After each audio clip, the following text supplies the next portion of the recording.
founding president and father of the Namibian nation. Now I am graced with the presence of the former First Lady of Zimbabwe, Grace Mugabe.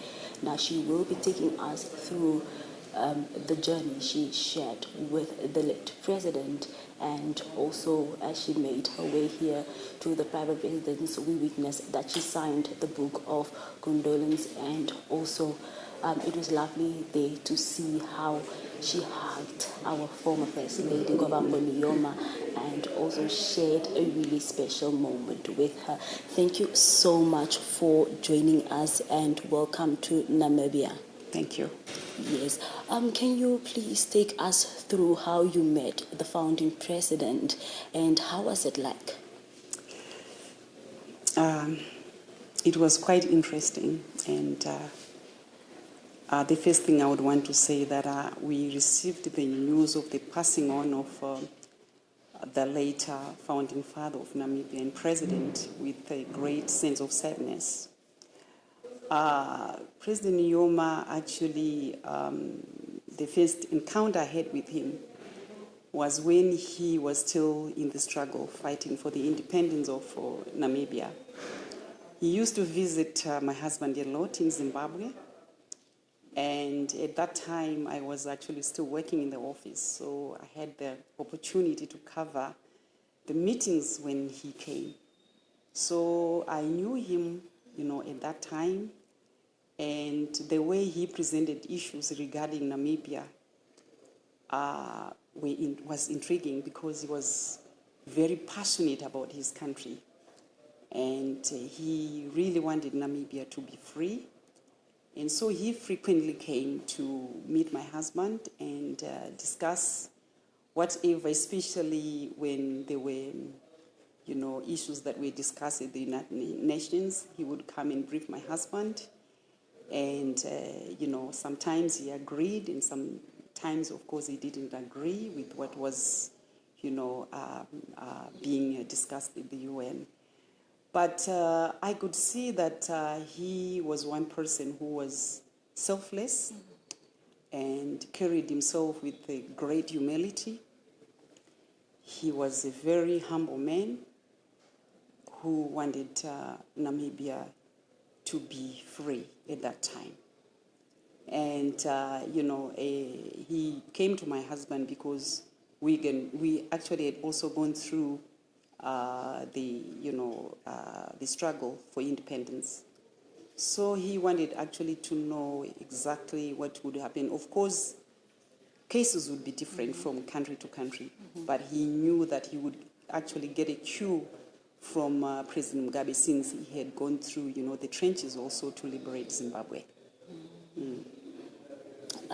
Seeing that they had such a close relationship, what are some of the duties that you shared with our former First Lady, since you two had a close working relationship after independence as well?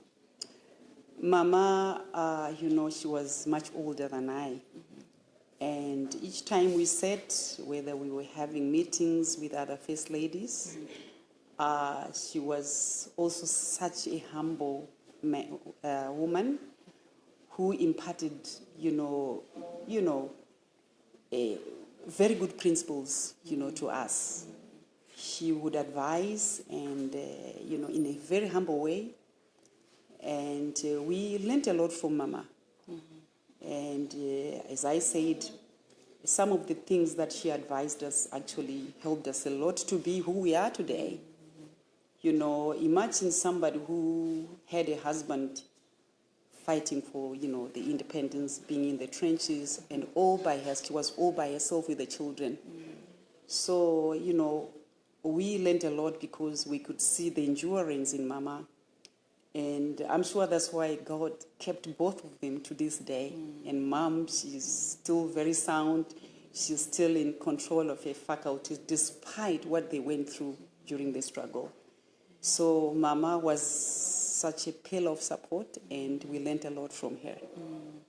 Are there any memories that you hold dear that you have shared with our late president, and also with the widow, Madam Kovambo Nujoma? They're too numerous to articulate because of the relationship my husband and the late president had. They were very close. They called each other by first names. Comrade Sam, Comrade Robert, that's how they actually called each other. And so we used to come here quite a lot, and President Nujoma also used to visit us in Zimbabwe. But what I vividly remember actually were the occasions that we came with our children to actually holiday here in Namibia. And one particular moment, probably two, was actually the one we went to Terrace Bay. And as you know, you're aware, President Nujoma liked fishing. So he took us fishing in to Terrace Bay. And we spent literally the whole day fishing, you know. It was quite an experience, and my children loved it. But you could see he had time for us, for my husband, myself, and the children. We had a good time. And also later on, which I didn't join them. They went to climb the sand dunes with the children. So he was such an amazing person. He actually, you know, sometimes, you know, when you're out of sight, people, you know, forget about you. But he wasn't like that. He would always send us fish, you know, because Zimbabwe is a landlocked country. And whenever we wanted seafood, he would make it available to us. So he sent us lots of fish, and all the time he never forgot. So really, I love fish, I don't eat meat. So really, I was so happy and elated and appreciative that he always remembered us that way. Yes, so Mama and the late president always remembered us. Yeah. Would you say that Zimbabwe as her country has learned lessons from the late founding? And if so, what would that be? There is a lot to learn, from Namibia. Namibia, actually, I can see there is so much unity of purpose here. It's something that I've been actually realizing that Namibians, they're still very much together. They are still very much connected. But I think it's because of the late president, because that's what he wanted. He wanted unity of purpose for the Namibians. And I think he managed to nurture that, so much so that people have kept together. And when people keep together, actually, it is good for progress. It's good for the economy, you know, to prosper. And hopefully, the Namibians, even if we have lost the founding father, Namibia will always actually cherish what he taught them. And the legacy is left for the people of Namibia. Hopefully, that will be, the people of Namibia will continue to appreciate what the late president did for this country. It is very important to keep that unity of purpose. And now, beyond the funeral of our founding president, will we still have a close bond with Zimbabwe? I still believe so. Because, unfortunately, at that time when President Gaingo passed away, I wasn't feeling too well, and I wasn't in the country. But we are very close with Monica Gaingos. She's Gaingos. Yes. And, you see, we always talk, and I've met the president-elect already, and I was so elated that, they do appreciate also the role Zimbabwe played in the liberation of this country. And I want to believe that the unity that prevails today will probably be the same that will be realized in the future. And I hope our people will keep that bond forever. I personally believe that bond will be kept forever. Earlier on, you spoke about Nujoma's legacy. Yes. Can you go in depth? What legacy is this that you're referring to? And also, what can the younger generations get from this legacy of Nujoma, and how can they make use of this going forward? It's the legacy of selflessness, the legacy of being principled, the legacy of standing actually for what you believe in. Because when President Nujoma actually went to actually participate in the struggle for independence, it can only be done by somebody who believes in themselves first, because charity begins at home, which means President Nujoma believed in himself. And so whatever he thought would, happen in this country, and of course, he conceived that idea with others and got people actually to believe in that idea. That's on its own is a legacy of somebody actually sacrificing his whole life for other people to enjoy, the independence. So it is one very important legacy that I always wish the people of Namibia to cherish for a long time to come. Because without that,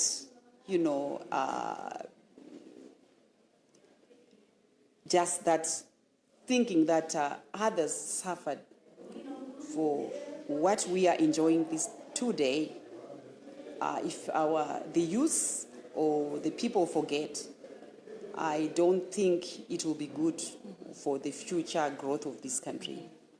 And President Nujoma, as I said, he had a lot of programs that he did for this country. Namibia is actually a very unique place. It is because of what actually President Nujoma did initially when he took over. And it shows on the ground that Namibia is still a very clean country. Namibia is actually doing very well economically, which means it's somebody who had actually very good intentions for his own country. And that is his legacy, ensuring the people have jobs, ensuring that there's, in terms of health care and education, above all, that his people have access to education. And that is the legacy that the founding father, laid, the foundation on. The legacy of actually ensuring that he was the servant of the people. And he indeed was. Considering, the things he accomplished in this country. He did a lot. Would there be anything else that you'd like to add on to what we have discussed now? Perhaps also just a message for the nation of Namibia, but also the global community at large, as we are going to lay the founding president to his final resting place tomorrow. Yes. No, as I said, it is very sad that, death is actually God's law. But if we could have, let's say, there was a way, or God had actually devised it in such a way that people would vote for someone to die, is one person I would have actually voted to continue living because of what he did for this country and where Namibia is. So really what I want to say to the Namibian people, let's cherish what we have, what we had. And because of the sacrifices the late president actually did for this country, what he went through, we must appreciate. This is the foundation of Namibia. So we should not forget about our own leaders. Sometimes we are actually sort of told to denigrate our leaders, our founding fathers, which is not right. We must continue to appreciate what they did for us. And the Namibians must always cherish what President Nujoma actually went through for them to be free. There's nothing good as freedom. And the people of Namibia are enjoying this freedom because of the founding father. So I want to say, please, Namibians, always remember what the founding father went through and the others who were with him in the trenches. And also we must respect our leaders and respect also the family of the founding father, because when he was in the trenches, his own family actually went through a lot. They suffered a lot. So they deserve to be looked after, they deserve to be respected, and they also deserve to be recognized as the citizens of Namibia. Whatever the government is doing for this family, it is greatly appreciated. They deserve it because President Nujoma worked hard for it. I know he was a humble person. He was not somebody who wanted to amass wealth for his family, but he wanted an independent Namibia where everybody is viewed it as an equal citizen of this country, and the people of Namibia must appreciate what the founding father did for this nation. Thank you so much for coming to Namibia and showing us the love and support that is much needed at a time like this, not just from the Nujoma family, but also from the Namibian nation. I also want to thank the Namibians for the hospitality and the warm reception here.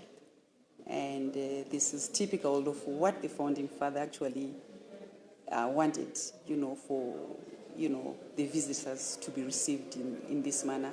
So I would want to thank the Namibians for receiving us and the facilities that have been prepared for us. I want to be very grateful to the Namibian people also for the home reception. Thank you very much.